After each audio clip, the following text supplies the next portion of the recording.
here to talk about Ayurveda and how to memorize Ayurveda. It's a very small portion of the book, but there's a lot of information. So we're going to get started. In the beginning, there were 5 elements: earth, water, fire, air, and space. Ayurveda originates in India around 800 BC. That might be important. So there was a force, and in the book it says a certain force, but it didn't say exactly what the certain force was, so we're just going to say it's a force. Force happens, these elements combine. 2 elements of earth and water combine to make kapha. Water and fire combine to make pitta. And these are our doshas, by the way. Air and space combine for vata. They are split up in the body from the waist to the bottom of the thorax for pitta, and that basically deals with bile, which we would assume, puke. The top half of the body from the thorax through the head is phlegm, spitting. It's a nasty habit. And I probably misspelled that. The last part is air and space, which is vata, farting. Basically, it's pretty disgusting, the body, how it runs like that. So when we are born, the prakriti is a combination of either 2 of these or singly. So we have 7 combinations. We could have a kapha, we could be a kapha person, a pitta person, a vata, or maybe a kapha pitta, maybe a kapha vata, or a pitta vata. These are our combinations. I know you're saying that that's only 6. Correct. There is one called sama, which balances and contains all of these characteristics. That would be something like Jesus, Buddha, Mother Teresa, the Dalai Lamas, that kind of thing, because it's very rare. So that makes up who we are. Now let's talk about, as far as the Ayurveda goes, how our bodies work. We put food into our bodies. These substances are broken down by enzymes called the agnes. There are 3 agnes. I'm writing these numbers down because they're important for memorization. There are 7 datas and 3 malas, which added up is, anybody? 13. Over here we're going to have 13 srotas, but we'll get to that. So the agnes, there's a Jatharagni. He takes in the food. As you eat the food, he takes it down, he breaks it up with his enzymes, and he wants to pass it on. But, he's not going to just pass it on to these guys that need it under the datas, our rasa, which is fluids that take nutrients throughout, same as the blood, to the tissues, the fats, the bone, the marrow, and the shukra. I will explain in a moment. It seems like a lot of information, right? It is. It's a lot of information. But it can be broken down and split off into groups and patterns. And that's what we're going to learn, how to split off things. You can do that with the digestive system, which I believe you're in right now, and the urinary system. They both help. It helps. So Jatharagni takes in the food and nutrients, breaks it all down, but he doesn't have a really good rapport with the rest of these things. He might talk to rasa and the blood, but the rest of those guys, they're a little bit below him, right? So he's going to pass off the nutrients to the rasa and the blood, and they can go ahead and give it to these rest. The tissues, obviously all of our tissues in our body. The fat is like adipose tissue. Bones, pretty self-explanatory, and marrow. The shukra, as I mentioned before, is our reproductive and also our immunity. So that's interesting. Shukra. I think of Shakira, the musical artist. Are you old enough to know Shakira?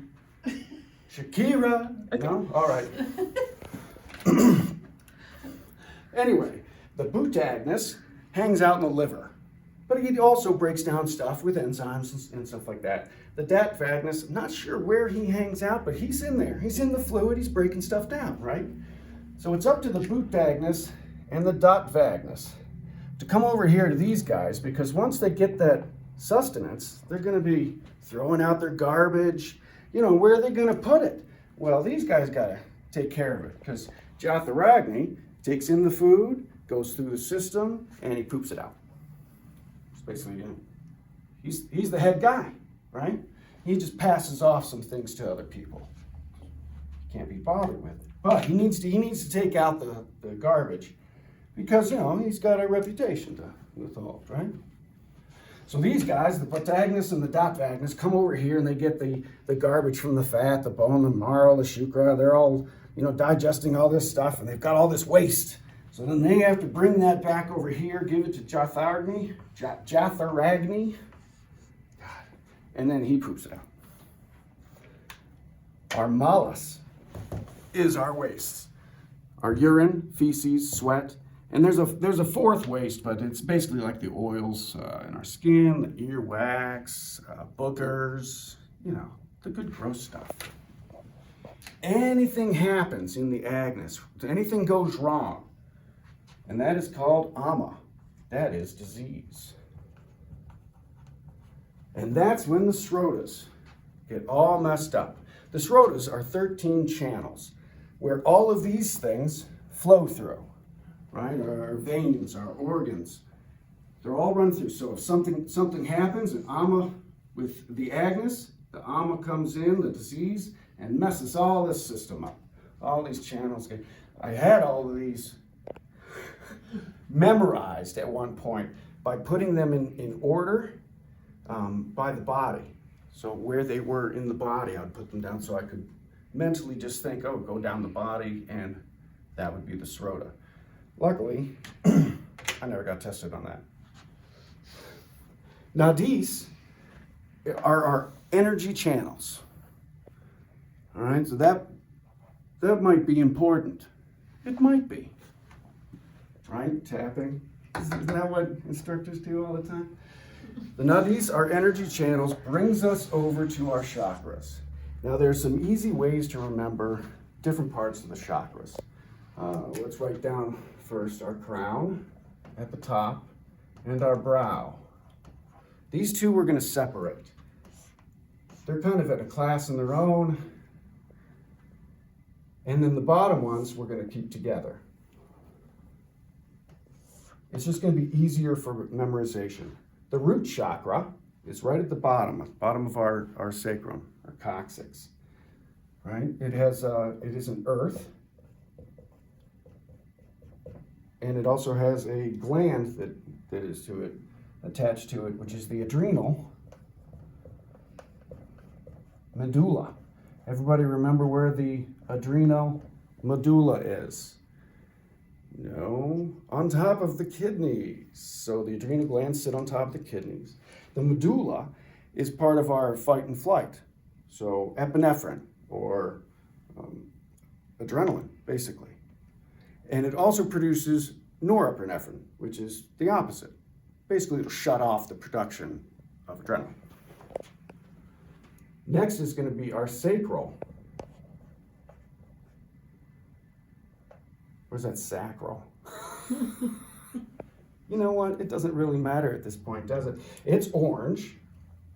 And of course, with the sacrum, where it is going to show you the gland, which is our gonads. Yes, you're like, oh, the gonads, those are guys. Unfortunately, no. Gonads does not carry a sex with it. It's unisex. Females and males have gonads. Thank you. Gonads? And so what element might it be?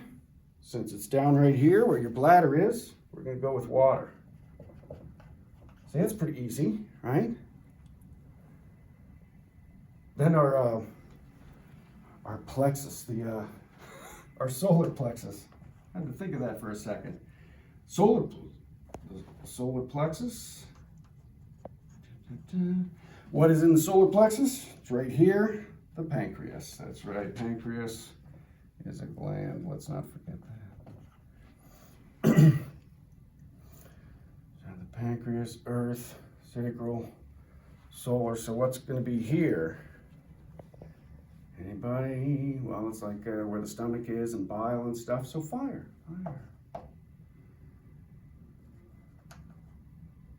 Right? I totally misspelled fire. All right, looks like hell.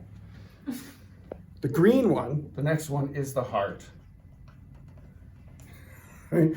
Behind the heart, right here, is one gland called the thymus. That's right.